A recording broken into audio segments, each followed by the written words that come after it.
Join you tonight as part of Movement Voter Project's film screening focused on the attack and preservation of our democracy. My name is Sarah Chasen-Warner.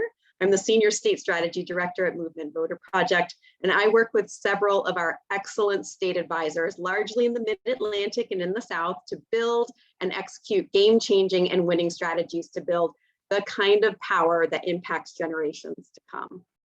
Tonight, I will be your facilitator, introducing you to our speakers and helping to guide the conversation so that we all leave feeling motivated, informed, and excited about the work to come. The one thing I am not in charge of tonight is tech. So if you have tech problems or questions, your best bet is to connect with Zoe Toby in the Zoom chat. Also, we'll be recording the session tonight. So if there are friends or family who would benefit from watching the session, the recording will be available for distribution. We also have a lot of people joining us tonight as people continue to stream in.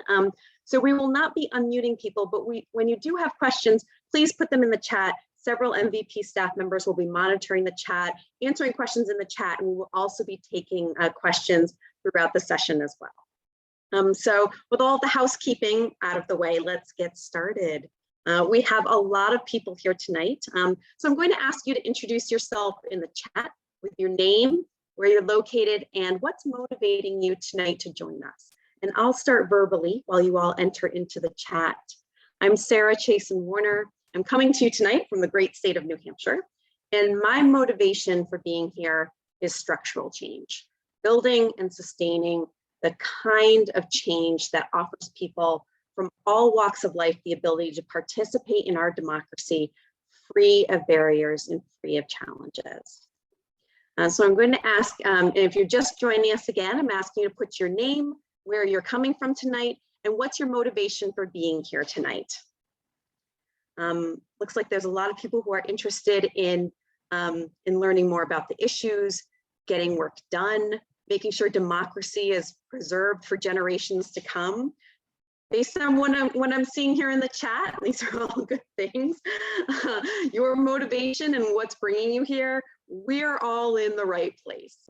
Movement Voter Project knows that change takes a long-term commitment and year-round engagement at the local level to build the kind of lasting power that can change people's lives. Because really, isn't that what we're all here, is what all this is about? Advancing policy changes that ensure that children can go to bed with full bellies at night, that no one has to choose between rent and their life-saving medication, and that the health of our planet comes first and more. But we can't advance these kinds of policy changes that helps us achieve this vision for our future if we can't secure, safeguard, and expand our democracy. And our opponents know this. They know that they can't win without rigging the rules in their favor. And let's remember as well, voter suppression efforts are not new. The ballot box has power, and efforts to limit access to the voting booth have been present since the founding of our country. Let's be real. But in the wake of the demonstration of increased participation, particularly young adults and BIPOC communities, our opponents have renewed their efforts nationwide to disenfranchise voters as a strategy to build and protect their power. But we're not going to let them. Everyone here, those who couldn't be here with us tonight, later you're going to meet 3 extraordinary MVP staff on the ground who are working day in and day out to fight back against these efforts and advance an inclusive, accessible democracy in the key states of Texas, Arizona, and Georgia. And if you want to donate to support this important work, there is a link in the chat, and we'll also provide it at the end of our session as well. With that, we're also joined tonight by Robert Greenwald, president of Brave New Films. Robert founded Brave New Films after a career in commercial television and film to motivate and educate viewers on the most pressing issues of the day. Their movies and videos have been screened around the world and viewed over tens of millions of times and counting. At Brave New Films, Greenwald has directed and produced gripping full-length documentaries and exposés, as well as shorter documentaries, films, and videos. Tonight, we're going to see Suppressed, The Fight to Vote, and it tells the story of rampant voter suppression in the 2018 midterm elections in Georgia. So we're so excited to share in this film tonight with you. This film has deeply moved us. And we have all come away from watching this film feeling even more motivated to do this work. We're galvanized, and we know that you will be too. So with that, I hand over tonight to Robert. Thank you, Sarah, and welcome everybody. Oh, the magic of Zoom. I'm now seeing many of your faces in your various locations. So first, let me just say a word about Movement Voter Project before I start. Over the last couple of years, Brave New Films has probably worked with 150 groups because our films fail unless they're taken and seen and acted upon by people like you and organizations all over the country. And what Movement Voter Project is doing, has done, and will continue to do with everyone's support is perhaps the most critical thing, which is long-term, it's systemic, and it's not junk food. It's the long haul of social change. And for that, we, all of us, owe them thanks and respect and support going forward. So it's a particular pleasure tonight to screen this film with the staff from MVP and many of you donors and supporters who allow it to continue. The impetus for the film itself, and several folks have asked me about it, it started out and it was going to be a couple of short videos about voter suppression in Georgia. And I thought, well, probably there'll be 4 or 5 stories we'll find. Well, literally within 3 weeks, the amazing women and men who make Brave New Films run kept coming into my office. This was pre-COVID when we started, and story after story that was heartbreaking, that was infuriating, and that was inspiring. And it truly was democracy in action. People whose only challenge was they wanted to vote. And the thought that we once again were having to fight this fight, where Sarah said in the beginning, this is not new. People died for this right. The racism that's at the heart of voter suppression and now sabotage that is in there. It's been there for a long time, and it's raised its ugly head again. And what we tried to do with the film and what we did with the film is we found these stories of people like us, people different from us, people who believed strongly that they could and would vote. And we see the way they were stopped. And one of the things about the many things that we figured out in the course of the film is that it wasn't one thing, and it wasn't some one person with a robe on hiding behind his identity. It was systemic and it was multifaceted. So what we set ourselves the goal with the film was a personal story about each of the people that are in the film representing for us a different aspect of voting suppression. And then as time went on, the stories only grew and grew and grew. And the importance of it and the criticalness of it really consumed us in many ways, where we felt this fight was so critical. Now, many of you probably know about it, but when we went out into the world with the film, and thanks to our amazing donors, the film is free. There's a study guide that comes with it. There's a reflection guide that comes with it. As we went out with the film and we had a goal of thousands of free screenings around the country, we found an extraordinary appetite. We found a painful realization, and most importantly, a desire to do something.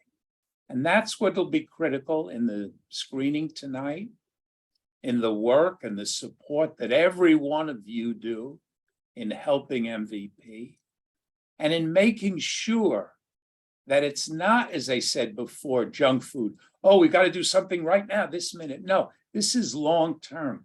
When I did this film, when I did the film on the Koch brothers, when I did the film on Walmart, when I did the film on drones, over and over and over again, and on the NRA, the lesson is it's long-term. It's not instant. And that's where, again, MVP is so, so important. It's willing to walk the walk about supporting the groups who are in this for long haul. It's not about some inane TV ad for a hack politician at the last moment. It's much deeper than that. And the film is a tool. Every single one of you can use it for free. And it's on Facebook, and it's on Instagram, and it's on TikTok, and it's on Zoom, and you name a platform, and a version of the film and its messaging is available.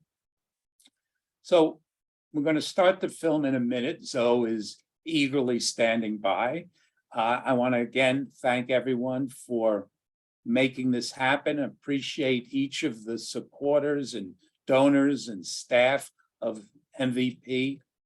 Maybe it's become a cliche, but it is true. It does take a village. And this village here tonight and villages all over the country are committed hard and fast to fight for our values, for our democracy, and so that the lives that have been given and the lives that have been lost and the people who've sacrificed definitely shall not be in vain, because we are here, and I will see you all on the barricades. And with that, Zoe.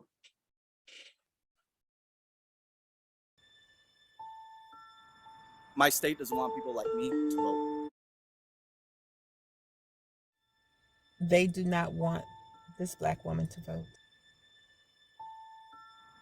My state doesn't want people like me to vote. Florida does not want my voice heard. They don't want my community to vote and win. I don't want everybody to vote.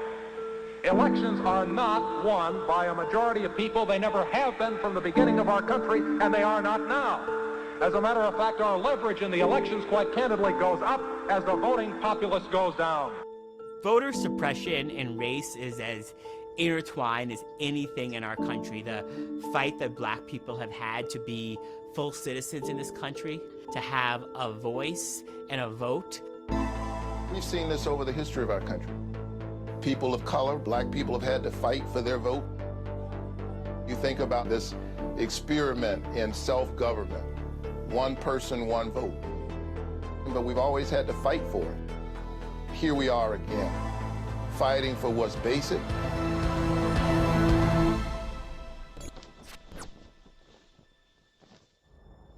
We're now in a major election year with the 2022 midterms this fall. But before voters head to the polls, state legislatures may be changing how you vote. Driven by the big lie, driven by Donald Trump's claims of a stolen election, we see states across the country passing laws that make it harder for some people to vote. This is the #1 continuing threat to American democracy. If you want to understand how voter suppression can actually impact the outcome of the election, just go back to 2018 in Georgia in the governor's race between Brian Kemp and Stacey Abrams. Georgia's tight race for governor is getting national attention. Brian Kemp is not only the Republican gubernatorial nominee, he's Georgia's Secretary of State. Stacey Abrams looking to make history by becoming the nation's first female African-American governor. Volunteers are picking up phones and knocking on doors across the state. Come in and register to vote. We are very excited to register as many people as we possibly can. What do we want? Register to vote! When do we want it? Today! I come as one, but I stand as 10,000.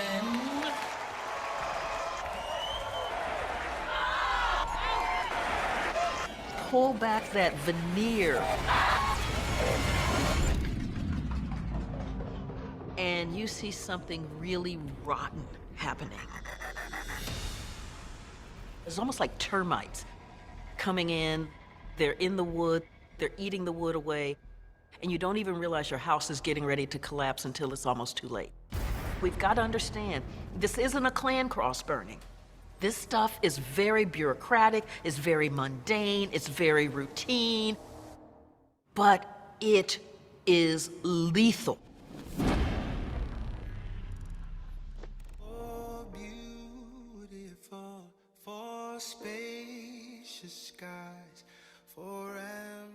My name is Bobby Jenkins.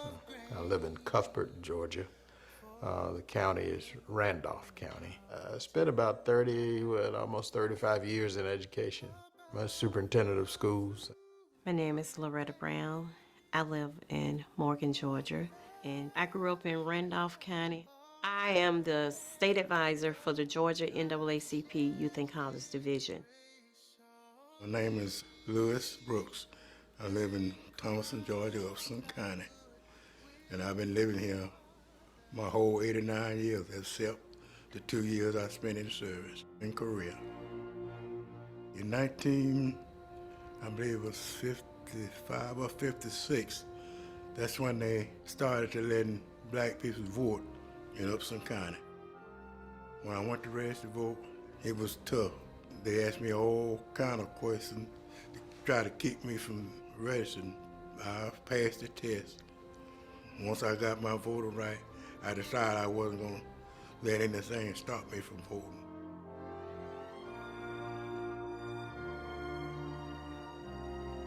Because I used to walk. You go up the street here, across the next street over there, I walk over there and walk back and vote. And I didn't miss the voting, except when they closed the poll. I'm a citizen. It's my right to vote and speak my opinion.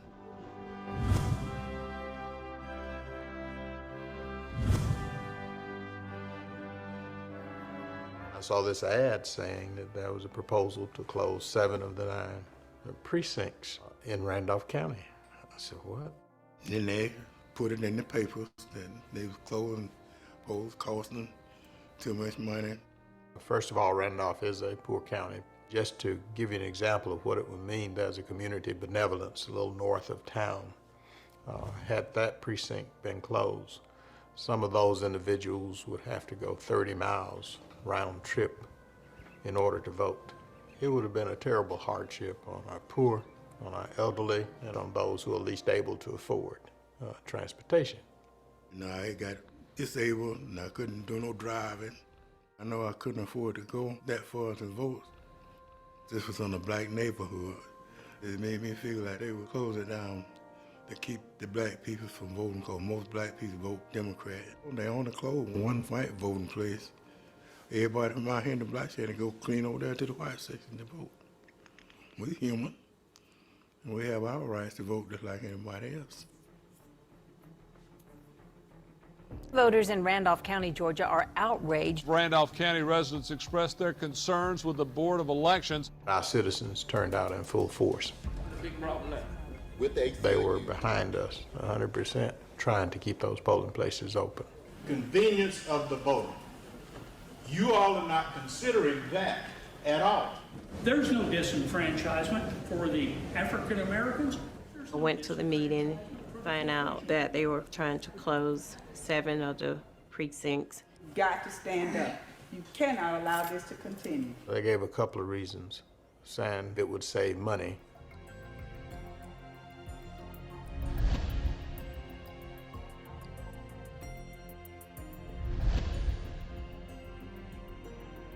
The other one was that several of the polling places were not ADA compliant. The thing that was so ironic is we voted that way in May. You know, they weren't any worse in November than they were in May. It will be impossible for rural voters without vehicles to vote on election day. It will be impossible for them. They will have to walk 3.5 hours just to get from one of these polling places to Cuthbert and Shellman. We did petition to keep it open. Pressure from the residents, civil rights organization, speaking up, speaking out.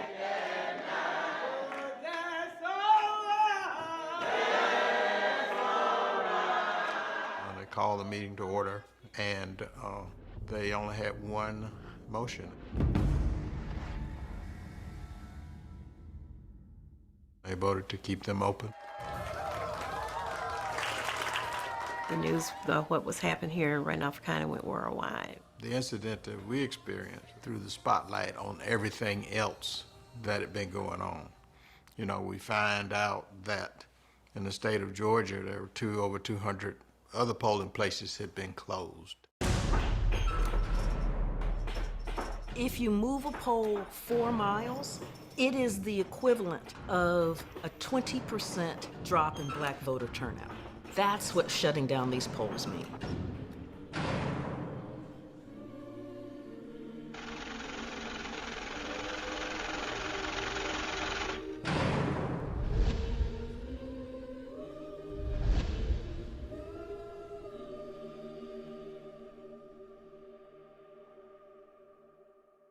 With 2 months to go, the race is heating up in Georgia. Stacey Abrams' campaign feel they have the momentum behind them, and many of the posts we've seen so far support that.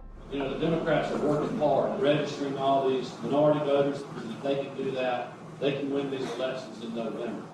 There's no law in Georgia that requires the Secretary of State to process voter registration forms on a particular timeline. Kemp withheld putting the names of thousands on the voter registration list until after the election. 80% were African Americans, Latinos, and Asian Americans. Keep your eyes on the prize. This is Fulton County. Linda Marshall is my name. Most of my professional career has been in public service of one kind or another, as a teacher, as a government worker. I moved here in August of this year, but because of my emphasis on always being registered and always having the ability to vote, I did that almost immediately when I got here.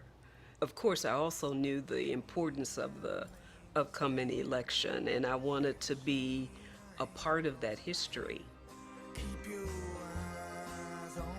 It got closer and closer and closer to the election, and I was getting a little bit concerned, so I called the Secretary of State's office. My name is not on the roll. They can't tell me where it is. So all of that paperwork that I sent in, I don't know where it is. I'm 65, and for the first time, I did not get a chance to vote in a very close election of historic importance and proportion.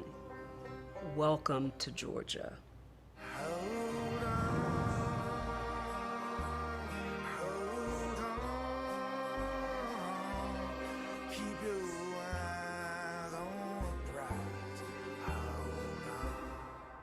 The midterm election in Georgia is only 29 days away. Civil rights leaders say Kemp is illegally removing people from Georgia's voters list. Republican Brian Kemp has already gotten the backing of our current president. Thousands have purged from Georgia's voting rolls. Purged from Georgia's voting rolls. 890. They had no idea they could vote. Other states The battle is brewing over who's been removed from the voter roll. There has been instance after instance of unlawful voter purging. States are removing voters, many of whom have actually been found to have been eligible but were unlawfully removed from the rolls.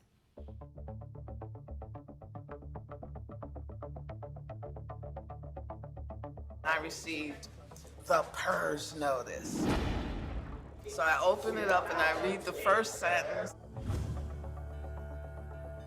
I, along with 380,000 Georgians, received the same notice. That's an especially pernicious way to prevent people from voting, because once you register to vote, you would think that you should be able to remain on the rolls. And once you're removed from the rolls, you cannot vote.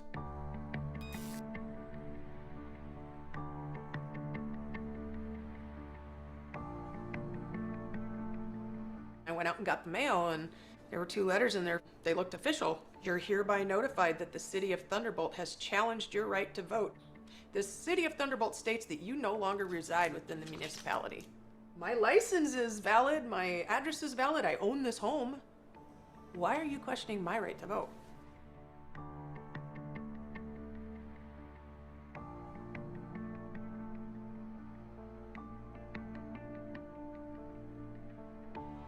You know, the purges, they've been going on for decades, maybe over a century in this state. If you haven't voted in the last few elections, they'll purge you, as if you must not be in the state anymore. If you move within the same county, they'll purge you, assuming you're not living in Georgia anymore. If you don't return a postcard from the Secretary of State, they'll purge you, because to them it means you're not a resident at this address. All of these tactics, specifically and disproportionately, target people of color, poor people, the elderly, all of whom tend to vote for Democrats. Brian Kemp is notorious for erasing the polls and purging people right before the election deadline.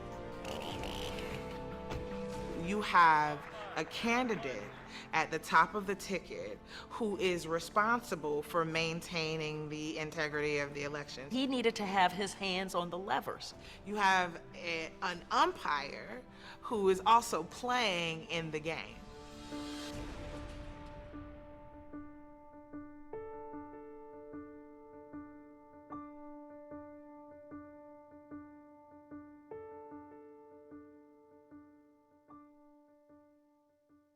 Less than 20 days away from the midterms now. The race for Georgia's governorship is a toss-up. Literally is a dead heat.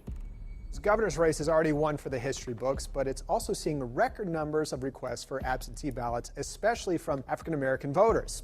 At a time where we're seeing roughly almost half of the people who've turned in an absentee ballot are people of color, that's a really, really good sign for Stacey Abrams.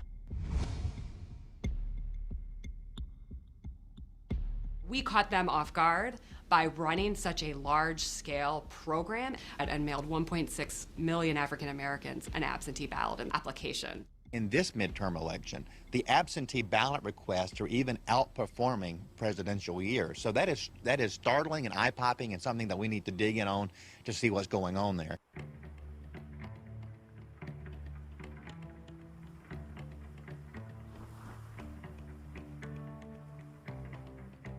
My name is Norman Broderick.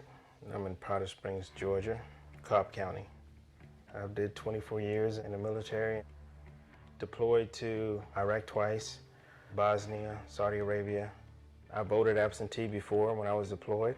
When I was in Iraq the first time, I voted absentee, and when I was in Iraq the second time, I voted absentee. The absentee ballot is a very important tool that exists to allow people, not only just the military, but anybody who happens to be away from their voting station, to be able to cast a vote.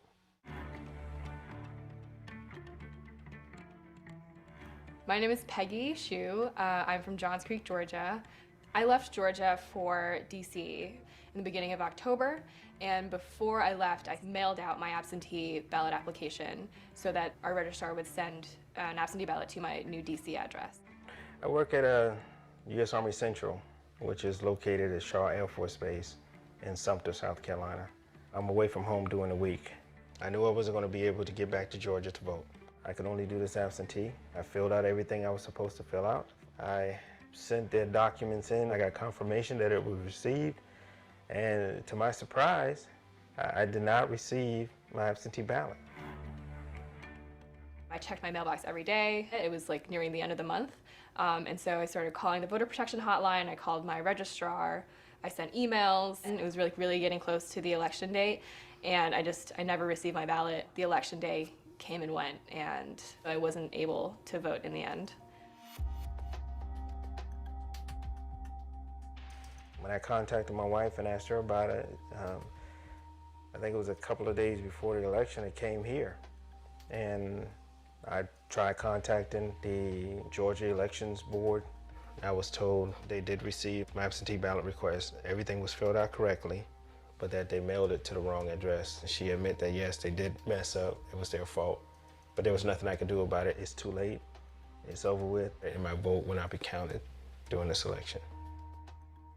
It was probably one of the most frustrating things I've ever experienced. After having spent, my entire college career very invested in the political process, it was, I don't know, like a punch to the gut. It still pisses me off to this day.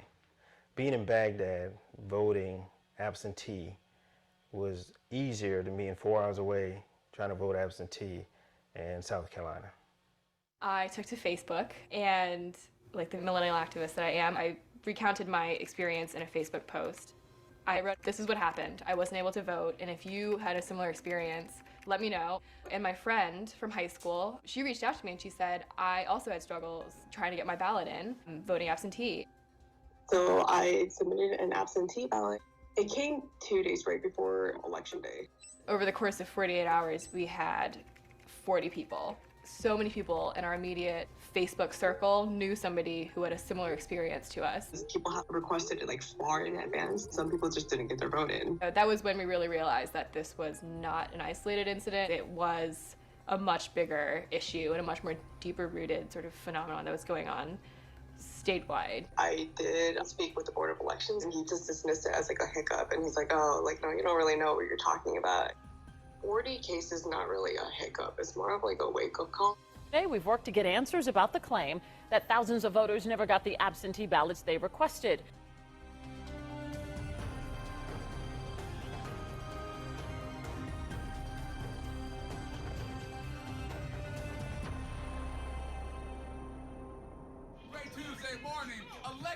The race between Abrams and Kemp is literally neck and neck. Their fate is now in the hands of voters. The day is finally upon us. The midterm elections are happening. Voters head to the polls in one of the most intensely fought midterm elections. The race for Georgia's governorship is a toss-up. I live in the South. I'm always worried about Election Day. Have a great morning and go vote. Oh yeah, gotta go vote today.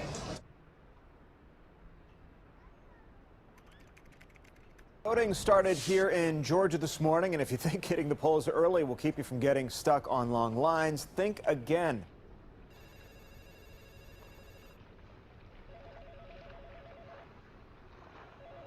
Voter Protection Hotline, how can I help you? Voter Protection Hotline, how can I help you? I've never seen one. The line hasn't moved in over an hour. I really thought I was going to be able to run in and run out like I usually do. The first thing I saw was just people everywhere. So we stood there for a while without moving. And then we would inch up. And then we wouldn't move. We had a lot of people with children there, pregnant mothers, elderly people. Some people have medical issues. I took my son to school that morning, and then I went to vote at Ferguson Elementary, where I vote every election. The line just keeps getting longer. The line was so long, through the school and wrapped around the building. The lines was crazy everywhere, all over the county. It was real long. I was in line for 2 hours.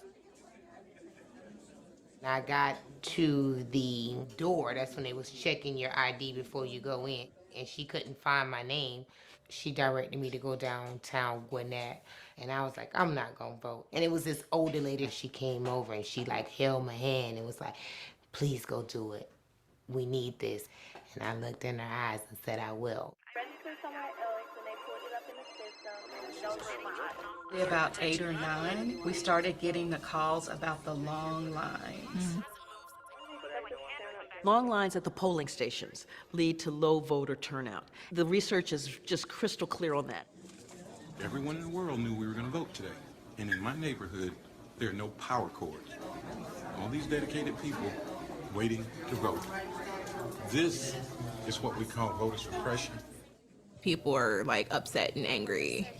I started calling the Secretary of State's office. I was either hung up on, placed on hold. They want people to go home and not vote. I ain't going nowhere. I'm gonna be right here. The reason they sent me from Ferguson to the downtown Gwinnett was for the provisional vote. So I drove 25 minutes, and then when I got there, it was crowded in there. I waited 45 minutes to find out that's not where I needed to be. She told me that this was the wrong place and that I can go back to Ferguson. I had to call back and redo my schedule. So now, the voting not only cut on my time, cut on my money. When we went in, filled out all the paperwork, had the ID, took it up to the lady. I had mine in my hand. One hand had hers in the other, because she's legally blind. So we go give it to the lady, and she goes to scan Barbara's ID. Wow. So she looked up at Barbara. She said, well, Miss Barbara, when was the last time you voted? My sister got strong. I've been voting since I was 18 years old. And I'm 82. I was disappointed. She was a little upset. My girl wanted to vote, and they were trying to keep her from voting. Since I became a citizen, I have not missed an election. I showed up, and a very nice lady, she looked at my ID and said, no, you're not registered.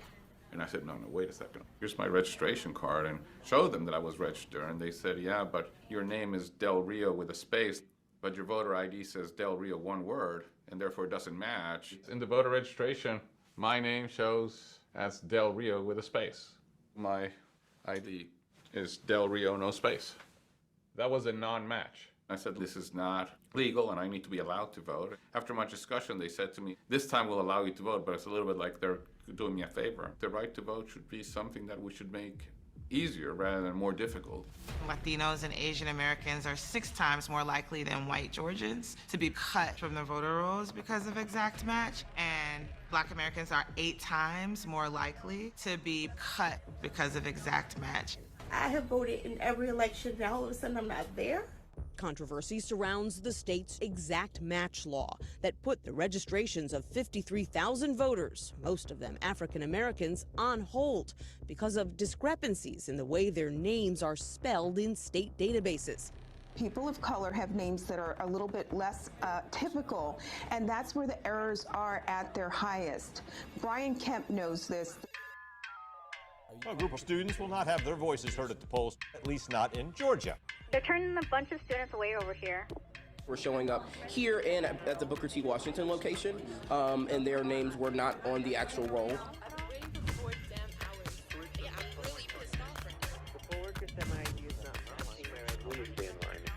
The students was being turned away. I talked to over 50 students that morning. First, they told me I was at the wrong polling station. They said, you didn't get registered. I was like, what do you mean? And there was only about 4 voting ballot booths? They didn't process my registration didn't go through. I walked back to my dorm and said, I guess I just won't vote. Just before I went to vote, I had been in an African American history class where we were actually talking about voter suppression, about what was it like for people that were going to vote. I filled out a little slip of paper, gave it to the poll workers. They looked up at me and they said, it's coming up in our system as though you're not a citizen of the United States. I just sort of looked at them like they had 2 heads. Like, I'm sorry, I was born in New York, what? When I got to the front of the line, they informed me that I was registered to vote, but not in Dougherty County. They were telling me that I was registered back home in Winter Robins, where I was from, and I've never voted there. I've never even been registered there. The thing was that I had brought proof that I was a U.S. citizen. I had with me my driver's license, my passport card, and my Emory student ID, but they would not look at the passport card whatsoever to prove that I was a citizen. I walked out crying. What I learned in history class just hours before, this happened to me in 2018. I had been through and participated in voter registration drive on campus, within a community. It was just like, wow, after all of this, I'm not gonna be able to vote myself. Like when I was growing up, voting was a thing. It was an event. It's the little me is trailing behind my parents watching them vote. My parents would take me to the voting polls every time when I was little. I would go in and I would help them fill out the bubbles. I get a chance to vote, and then you get there and the experience is just terrible, and you have to call your mom and be like, why is this so hard? You never told me it would be this hard. This was huge for us because Stacey Abrams was actually a Spelman alum. History would have been made, and it would have been made by my Spelman sister. If there is no one who gets to 50% tonight, Robin, there will be a runoff in December. We'll find out as the day and evening goes on. Voter Protection Hotline, how can I help you? Are they letting you know? Are you really kidding me? Old people who can't vote, there's young people who can't vote, there's people in every county who can't vote. It just created this intense fog of confusion across the state.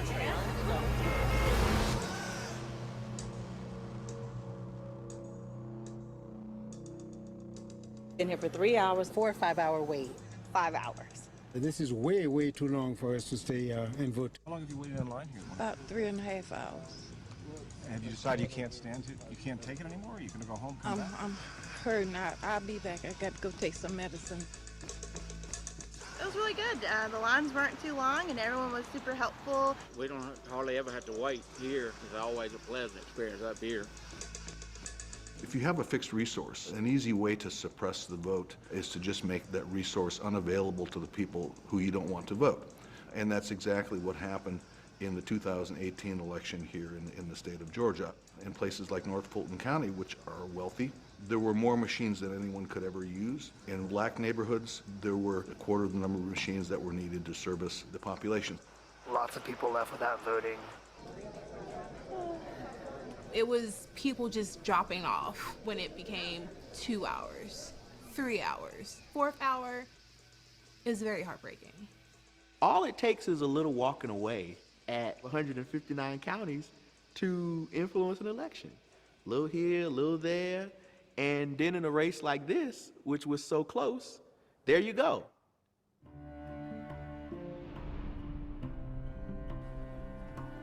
All night on Twitter, a trending topic, hashtag stay in line.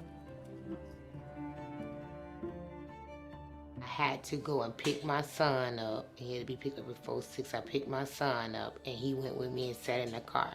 And then I went back to Ferguson Elementary. And by this time, the evening crowd is there and the line has tripled. And I was like, oh, there is no way. Just for my one vote, it took me like 6 hours. And I wanted to give up because I promised that elderly lady outside that I would do it. 5 hours, so about 5 hours took me to vote. It sucks the life out of you. I'd been in people's homes, I'd been in their neighborhoods, I'd held their hands. And so to get to election night and to start hearing more and more stories of voter suppression, to hear more and more from people who were told that they couldn't vote or who were turned away or had to give up because of 4-hour lines. That broke my heart.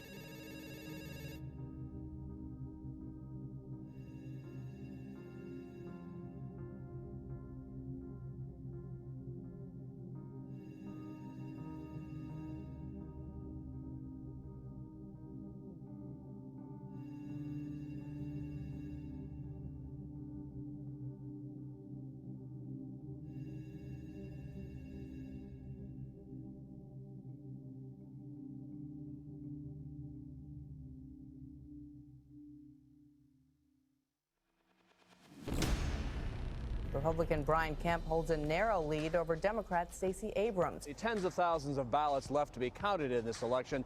They were counting provisional ballots for hours. Provisional ballots are basically placebos. They're being given to voters to kind of shut them up, make them go away. The next day, I was so excited because they were saying that it was a close race. I was like, oh, let me make sure that my vote count. So I called there, the number that was on the paper that I got from the voting poll. And she go, oh no, they counting every vote. You don't need to call. I called my mom to double check. My mom worked for the poll for 20-some years. And she said, no, that's not true. You call back to make sure the vote count. And someone else says to the phone, and I got the same thing. No, you don't need to call back. We counting all the votes. We just started discovering so many people voting provisionally. We realized, oh, you voted provisionally, so you might have to come back here the next day and show your ID. Is that something you know? And they're like, no, I already voted. Like, I'm good. But you have to come back within 3 days with the documentation to prove you are who you say you are. When you have a large working class population that has to punch a clock, that's really tough.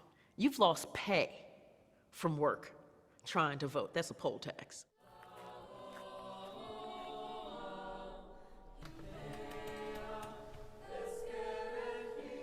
Hi, this is Christine from Gwinnett County Elections. I wanted to confirm if my vote was counted or not. All right, what is your last name? Kimball. Let's see, there was no participation. So does that... You weren't given credit for voting. My vote was not counted. It looks like it on election day, yes, ma'am. Oh, no, I thank you. Goodbye.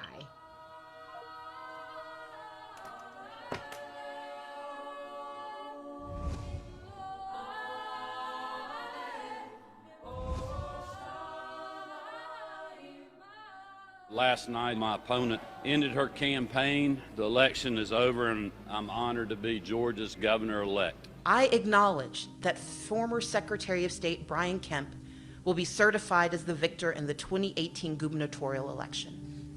But to watch an elected official baldly pin his hopes for election on the suppression of the people's democratic right to vote has been appalling.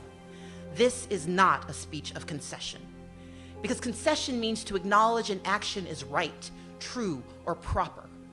As a woman of conscience and faith, I cannot concede that. The voter suppression that we saw in Georgia for the 2018 election between Kemp and Abrams was really just a precursor to the voter suppression laws that we're now seeing across the country. In 2021, there have been 19 states that have passed over 34 laws to restrict access to the ballot. They're all based on the same big lie of voter fraud that Donald Trump has been pushing. The most notable ones are the swing states. Florida Governor Ron DeSantis signed new voting reform legislation into law. The law includes limits on drop boxes and changes to how people sign up for vote by mail. I've been voting by mail since I moved to Florida. We don't all work 9-to-5 jobs, so it's really nice to be able to vote by mail. I missed out on a pivotal city council race last year because I did not realize that I had been removed from vote by mail and I did not get any notification. Unfortunately, I will have to re-enroll every cycle now after each election is over. Your average voter is not going to remember to re-enroll every single year. It makes me quite angry and supremely frustrated.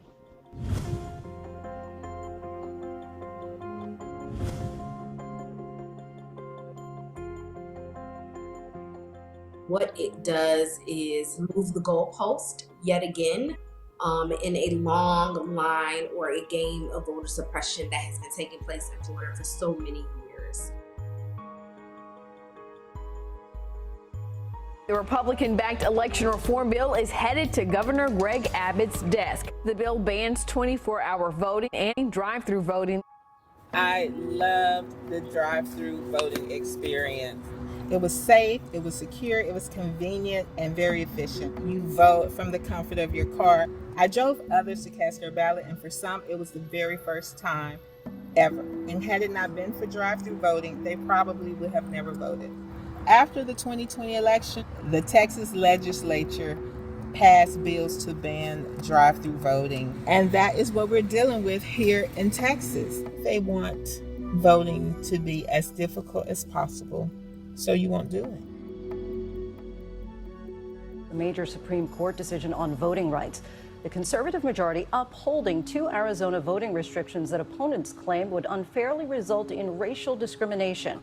One criminalizes the collection of ballots by third parties. The other requires election officials to throw out ballots cast at the wrong precinct. I have about 300 family members. The Felix family is pretty large here in Yuma. For some of us who live down in the counties, that would be about anywhere from 30 to 100 miles away from the nearest polling place. Some of my family members are disabled. Some of them cannot drive miles away. Some, don't have access to, vehicles. My family has voted the last couple of years with people collecting ballots. Somebody goes to your door, collects your ballot, and collects them, ships them off to whatever polling location there is. With the new restrictions on collecting ballots, that is going to restrict almost hundreds of my family. It's silencing the votes of many, many rural Arizona people. This morning, Georgia's governor has signed a controversial bill rewriting the state's election rules. It will limit absentee ballots in early voting, restrict ballot drop boxes, and impose new voter ID requirements. The last couple of elections, I did mail-in voting as well as drop box voting. The new voting laws in Georgia restricting drop boxes, restricting mail-in voting is very repressive. I have multiple health issues, as do many other people. This would severely restrict my ability to vote. I don't know how long I can stand in line, to be honest, so I will be involved in efforts to challenge that. If 2021 was the year of rampant voter suppression by Republican legislatures, 2022 is the year of voter subversion. Election subversion actually tries to prevent the mechanics of elections happening. And it could be anything from partisan poll watchers coming in and intimidating someone from their participation at the polls. And it could also be very much of identifying ideologues to start feeing those election officials. Both Democrats and Republicans who defended the integrity of the 2020 election have been purged from their position. Election sabotage. Because really, that is what these laws are designed for. They're designed to allow partisan officials to sabotage valid election results. This insurrection has now taken root in our states. If the response to increased participation by communities of color, by young people, by women is to restrict their access and impede their participation, our democracy is not safe, it is not sound, and it is not resilient. We are not going to let them take from us what our grandparents and parents fought and suffered and died to give us in the first place. We had record turnout in the United States of America in 2020, and that tells me that people are awake. They understand what's happening. They're going to participate, and they're going to fight for their right to participate. We're in the eye of the storm, and we need every single American to cut up with that same amount of energy that we did in 2018 and 2020. Keep yourself educated about what's going on in your state with any voter suppression or election sabotage laws that have been passed. Educate your friends and family, your coworkers, your community. Make sure that everyone knows what's going on. We have to put pressure on those that we've elected. It doesn't matter whether it's a Democrat or Republican. We should be burning their phone lines up right now around voting rights. Register people to vote. Register your friends, your family. Talk to everyone. Become the vote captain of your household. Join a local organization in your community. Get involved locally. Become a poll worker. Get trained. If you don't like something, you can either volunteer or run for office. We can't fight these issues alone. We have to be organized and we have to be engaged.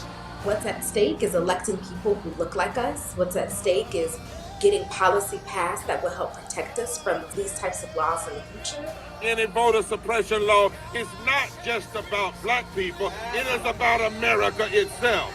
On my mother's dying bed at 92 years old, former sharecropper, her last words were, "Do not let them take our votes away from us."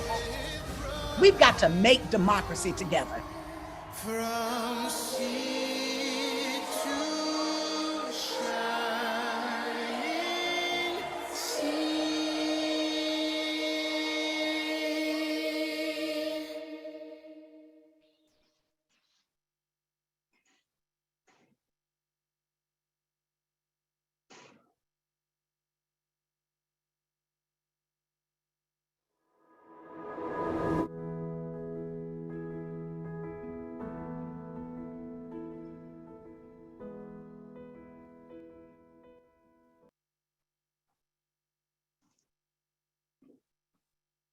Thank you so much. I'm gonna let folks pause, take a breath. We all experienced that together, learned more about the challenges that we face in our democracy. And while we pause, I'm just going to recount a few things that I heard during the film. A change in 4 miles in a voting booth relates to 20% drop in voter turnout for African Americans. In Georgia, 214 polling places were shut down. 14% of the electorate rolls were purged. Tens of thousands of absentee voters didn't get their ballots in time. And last, do not let them take our votes from us. Those are some of the things that I heard during the film. I'm sure you're taking away a lot more as well. And you've seen the attacks. And now let me introduce you to the three people who are helping to lead the fight back. Caro, Layla, and Karina from the Movement Voter Project team. Caro is the state advisor for Texas, Karina for Arizona, and Layla works in Georgia. They are working with grassroots groups on the ground to build and contend for power. Caro, Layla, and Karina, I'm going to ask you each to give us a short overview of yourself and the state of democracy in your state.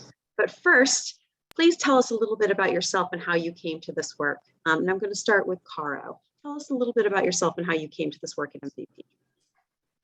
Hi, Sarah. Thanks so much. Really excited to be here. Well, I grew up in Port Arthur, which is a small town in Southeast Texas, which is largely a working, vibrant, diverse community of Black, Brown, and immigrant folks. And when I was very young, it was my parents, my family, my community who taught me how to organize. When immigration raids hit our home, our community, I saw how our mothers, I saw how our neighbors came together through house meetings to support each other and really to advocate for our rights. And that's where I learned about building civic power. It's not only a way to survive, but to thrive. And that led me to really organize other young people like myself at that time across colleges and small towns in Texas for democracy, for our voices to be heard so that we as young people of color in Texas could thrive. I co-founded several youth-led organizations, led national programs for immigrant justice, education, equity, with the civic engagement lens. And it was really clear that there was a dire need for deep year-round investment in power building for young people and people of color across Texas. And that is one of the reasons why I'm here. I think that we are doing the work that is necessary to build this long-term power at a moment when we are in a time of moral urgency. And what's the greatest threat to democracy in Texas, and how are state groups that you're working with day in and day out organizing to meet the moment? Yeah, well, I think it's not a surprise that Texas, the Texas government has really largely ignored and outright refused to meet the needs of our people at a time, for example, in COVID, when they were hell-bent on not passing vaccine mandates and mask mandates when our people were struggling, and largely using that as a way to steer away from the fact that they were trying to really dilute the voting rights of people of color. We were at a moment and continue to live in this extremist wave where there were laws passed last year that attacked abortion rights, women and people who could get pregnant, went after trans children and their families, and continued to attempt to dismantle voting rights. Last year, SB 1 was passed, which is a voter suppression bill, which caused harsh restrictions for our community. And just a quick example, there was an initiative that was drive-through voting that was largely used by voters of color. And that was one of the things that was specifically added into this law to make it illegal and for folks to not be able to use it. In addition to that, it set harsh restrictions for vote by mail. So we are in a moment of a dismantling of our democracy. And this is definitely something that is calculated because in 2020, we saw increases in participation by young people, over 600% in increases, early vote increases by young people and increases by people of color. And the following year, largely push and using the big lie, certain legislators really silently and bureaucratically passed this voter suppression bill. So we are at a time when the state where it's hardest to vote in already was made even harder to vote in. So much. And what's next for preserving democracy in your state? What do we need to do going forward? Well, I mentioned that, last year that there was the passing of SB 1, an attack on abortion rights and trans children, and organizations, grassroots organizations, partners of MVP, really led the fight to make sure that the most egregious parts of SB1 were not included into this toxic bill. So we know that organizing works. There was incredible show-up turnout across the state from people showing up in hazmat suits and really literally putting their lives on the line to fight for democracy and making sure that folks were held accountable and Texans knew who was diluting their right to vote. So I think one thing is really important that we're supporting partners in this year is that there is still an opportunity to pass pro-voter reforms at the local level. We need to continue to increase access to the ballot box, removing those barriers and holding the line. A quick example is of how this has already played out. In 2020 and 21, over 50 pro-voter reforms were passed in over 13 counties, largely pushed by partners and organizations that are trying to build out and support the civic engagement work. Things like increasing polling locations in communities of color and preventing them from being closed, and making sure that there's higher pay and greater recruitment for young poll workers to get involved. So that's just one of the multiple things that's happening this year. Groups have already launched this effort to pass pro-voter reforms continuously across multiple states. And I think, this is one amongst many things that organizations are doing at this moment.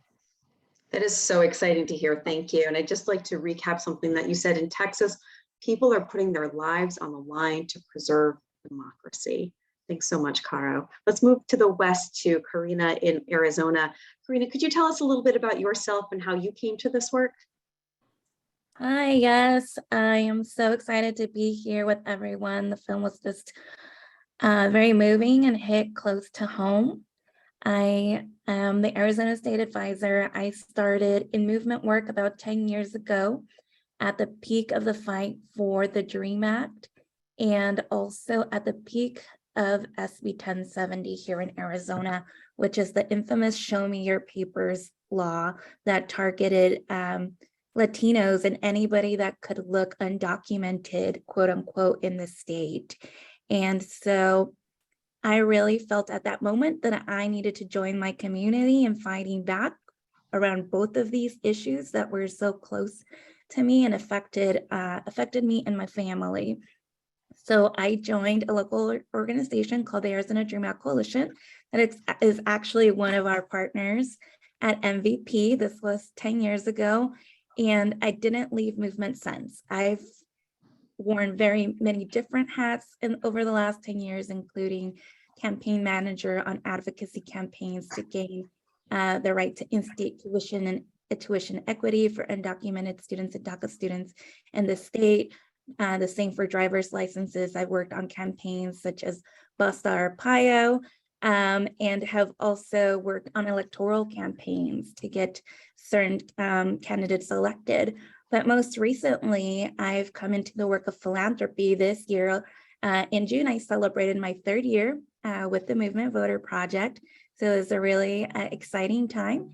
And at every point in my 10-year journey, I've really felt that I've been where I needed to be in that moment to advance the work that I believe in. And previously coming to MVP as working with different organizations and working on the ground, I saw the need for resources and I saw the need for having people that looked like me and had the connections to the work to be in, to have a seat at the table in philanthropic spaces. So that's why I decided to join the MVP family. And I'm so excited to be here to be able to support our partners in this new capacity. Thank you. And what would you say is the greatest threat to democracy in Arizona and how are groups organized? And this, of course, comes as a backlash to all. I think it comes as a backlash to all of the amazing work that we've done in the state. In the video, you saw one of the anti-democracy. It was it's a bill, the criminalization bill for picking up ballots. Prior to this bill being enacted, or this policy being enacted, our organizations actually participated very openly in collecting ballots from our communities, because we work primarily with communities of color, people of color, folks in rural areas who didn't have time or access to go turn in their ballots. And as more people began to participate, there was just the kind of this quiver at the legislature saying, this is too much. We're going to now pass this policy to limit this, to limit this access for folks. So that was really sad. And now we're in the last 2 legislative cycles, we've seen over 200 anti-democracy bills combined, one which was SB 1485, which is a purge bill similar to that of Georgia, that will be purging thousands of voters from the rolls, and that was already taken into effect. And what our groups are doing is fighting back in the courts, but also not allowing these setbacks to discourage us. Great, thank you so much. And thanks so much as well for sharing what groups are doing on the ground and what's really the next step in the state. I'm gonna move over to Georgia, the topic of our film as well. Layla, could you tell us a little bit about yourself and how you came to this work? Yeah, absolutely. Thank you so much, Sarah. And just wanted to say that I'm super grateful to share space with everyone. This has been a beautiful and very grounding film to watch.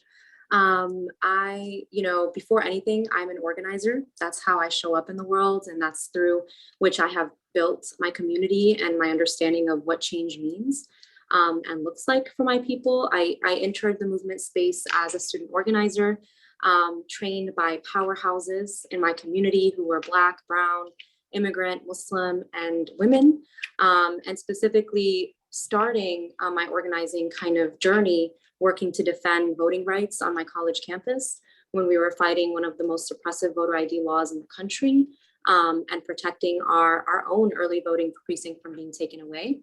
I also have come to understand movement building through my own journey of starting and building my own grassroots organization, Muslim Women For, which is one of our partners. And that's kind of how I learned about Movement Voter Project. So I completely understand firsthand the challenges of what it means to build capacity as an emerging group and mobilize disenfranchised voters like Muslims who have, historically navigated surveillance and policing, and also experienced what it looks like when a funder like MVP believes in our vision to build power in our communities and how critical that is to creating long-term and transformative power in our states, and to be able to be in a position where I am building in community relationships with our Georgia partners and witnessing the growth and progress that our groups are building in the state has been so powerful, and I feel like has become kind of like what I believe has become a purpose of what I do, and this work. So.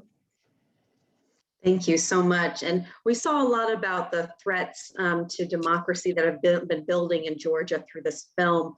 What is currently the greatest threat to democracy in Georgia? What is it that you and your groups are organizing around to fight back against? Yeah, I think one of the biggest threats to democracy in Georgia that I definitely want to name here in this space is the deliberate attempt to roll back the historic record number of voter registration and turnout that our partners and Georgia organizers have been building for decades, that we have all witnessed. And specifically and namely in 2021, the Georgia state legislature proposed over 70 suppressive and anti-voting bills, and were successful in passing specifically SB 202, which is a law that is by design created to confuse and strip away access to the right to vote in Georgia, particularly the rights of Black and Brown voters. It limits drop box availability, allows a single person to be able to legally challenge the rights of an unlimited number of voters to cast their ballot. It makes it more challenging to vote early and by absentee, which we know has been a method that many in our communities, particularly people who come from economically disenfranchised communities, people who don't have access to transportation, people with different abilities have used and been able to protect their vote using those particular methods. And it even goes as far as attacking the very way our partners organize by criminalizing the handing out of water and food to voters waiting in line.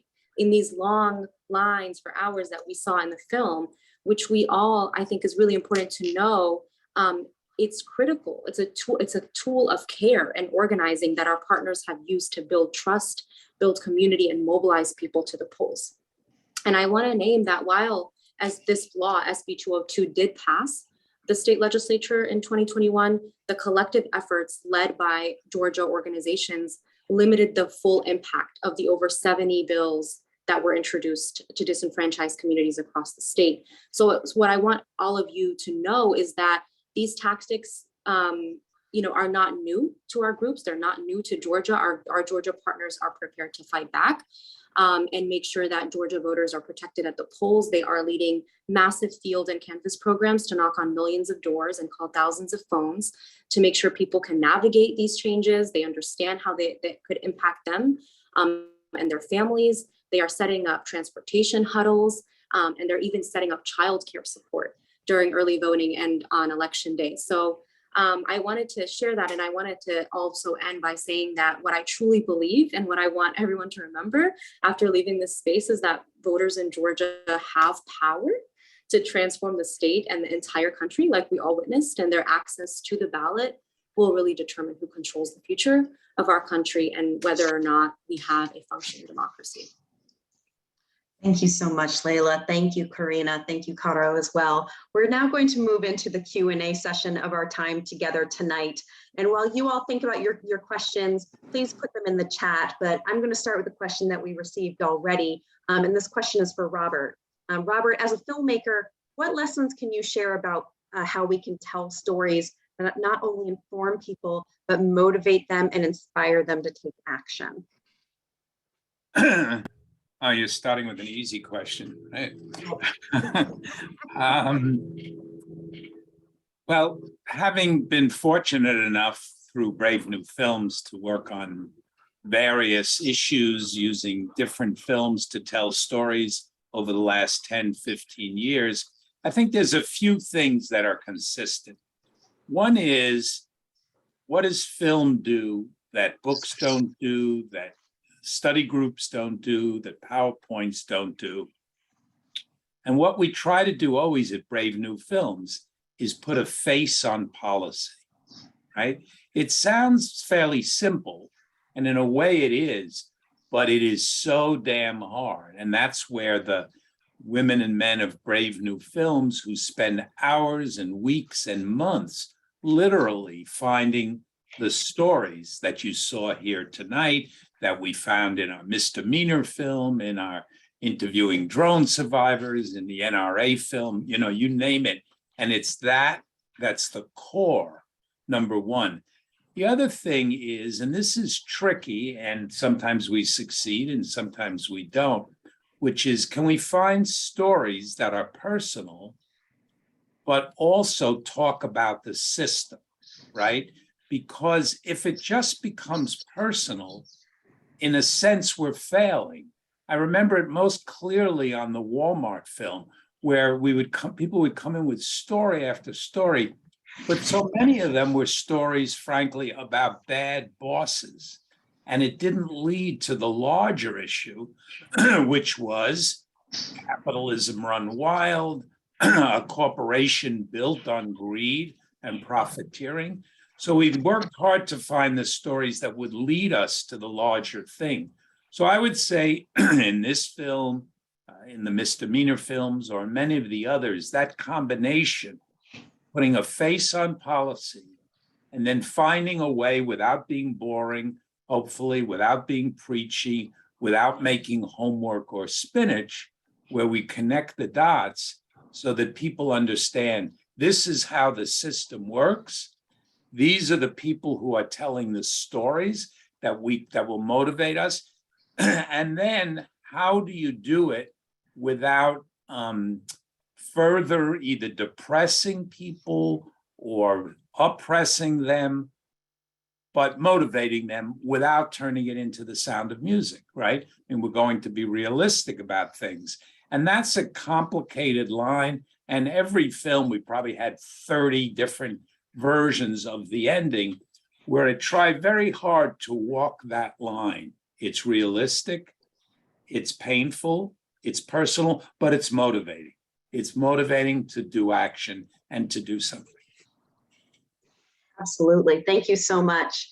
We also received a question too about, strides that have been made in terms of enfranchisement, policies that are going in the direction that we want to see in order for accessible democracy. And I'll take a quick stab at that, in several states, one of the strange upsides of COVID was that many states in 2020 enacted much wider opportunities for vote by mail.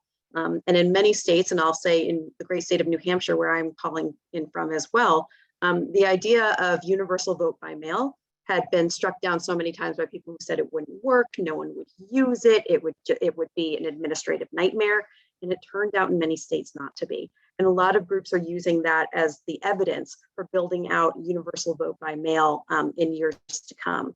I'll also mention some states are playing with some ideas around decreasing the voting age from 18 to 16. And this is possible right now, largely at the city level. Cities are playing around with this and thinking through how to do that. And it depends on the constitution that each state has and how they define voting. But this is also a possibility that's happening in some states. I'll see if any of my esteemed colleagues, Caro, Karina, or Layla, or Robert, have anything to add about policies that they've seen in other states that have been moving in the opposite direction towards enfranchisement. What I will add for my state in particular about how we're moving in the right direction, deviating a little bit from the question, but still, I think in alignment with, is utilizing every tool in our toolbox, right? Arizona is one of the states that has access to citizen initiatives. And so what our partners have done and have a proven track record of doing is introducing initiatives and passing them. And so this year we were able to raise a $9 million budget to gather all of the signatures for the Arizonans for Fair Elections ballot initiative, which actually has 3 different buckets of voter protection. And them including expanding the right, expanding access to the ballot box, limiting lobbying contributions, and same-day voter registration, and also rolling back all of these policies that have already been passed by the legislature in recent years. So our organizations, it's a coalition of our partners who wrote up this policy, introduced it, gathered the signatures, and now we're waiting to go into the qualification phase. So I would say that in itself in Arizona is leading us in the right direction as it pertains to voting rights. We are doing the job that our elected officials are not. Thanks so much, Karina. That last sentence, we are doing the job that our elected officials are not. Wow, doesn't that resonate? Isn't that how important the work that you're doing in Arizona, the work you're doing in Texas, the work you're doing in Georgia, the work that you are doing, Robert, to document the challenges and opportunities that we have across the country to secure our democracy. I'll pause and see if there are any final questions. We are coming up at the end of our time together. So I'll give a quick pause and see if there are any additional questions in the chat. In the meantime, I want to say a big thank you to our speakers, a big thank you to Robert and all of the work that you do at Brave New Films. We are so grateful for everything that you do in order to preserve our democracy. I'm reminded that democracy isn't guaranteed. Democracy is fragile, and it must be fought for on a daily basis. And we need leadership from every single person in this room and outside of this room who values democracy and justice. And I know that that is you and your networks. We're now going to share a quick Zoom poll on the screen now with a few ways that you can help. I know I was galvanized. Many of you have been galvanized by the work with MVP and what we just saw and heard from our speakers. So as I'm talking, I'm going to ask you to please fill out the poll so that we can get a sense of how you'd like to be involved, and we will follow up. There are many ways to be involved in our work at Movement Voter Project. You can donate to support MVP's partners on the ground. You heard from Caro, Layla, and Karina of all the incredible work that is happening to both protect and advance voting rights in our democratic institutions. You can organize your own network in support of MVP and host an in-person or virtual house party fundraiser. Many thanks to those of you on this call who have done that already. Many, many thanks to you for that. And we will give you, as I think they can attest as well, we'll give you all you need to make it a success. You can sign up online to host your own, or you can co-host a party that's already scheduled. And while you think through the ways that you can support the work that we're doing to preserve our democracy, I just want to say that your dollar goes really far at Movement Voter Project. We grant 100% of money raised to support the local organizing groups who do the incredible work that you heard about tonight to fight back against the barrage of attacks created to undermine our democracy. So with that, I think I'm going to turn to our tech guru, Zoe. Do we need another minute or two for the poll? Yeah, we'll just leave the poll up in these last few minutes for folks to answer as we have any closing thoughts, any closing Q&A. Wonderful, thanks so much. So you'll see that there's 3 questions in the poll. Please take an opportunity to answer the questions as they become available and open. And again, just want to say a big thank you. We are in this fight together. We have to be in this fight together. We have to preserve our democracy in order to make the kinds of policy gains that are going to improve the lives of our friends, our neighbors, our family, our community, our states, our country, our globe. These are the things that we need to fight. So thank you so much. Please continue to fill out the poll here. And if you have any questions or follow up, please feel free to reach out to Movement Voter Project. You can reach out to Zoe, who is also in the chat here as well. You can reach out to me. I'm Sarah at movement.vote. You can also reach out to Caro if you're interested in Texas. That is Caro at movement.vote, Corina at movement.vote for Arizona, and Layla at movement.vote for Georgia. Again, thank you so, so much, and I hope that you all have a great night.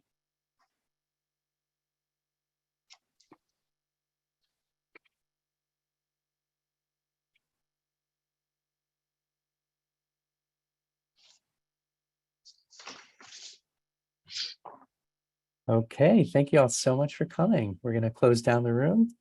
Have a wonderful night. Thank you.